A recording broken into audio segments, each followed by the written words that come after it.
कफन ओढ़ाई दी है टूटत ही जब प्राण गे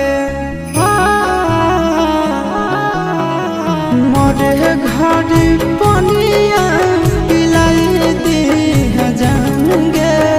कफन ओढ़ाई दी है टूटत ही जब प्राण गे हगे हमारा से तोरा जाती प्यार होता भेंट सक छात कर लगे हगे सोनाया गावा हो भरती पाटनवा में आके मुलाकात कर लगे हगे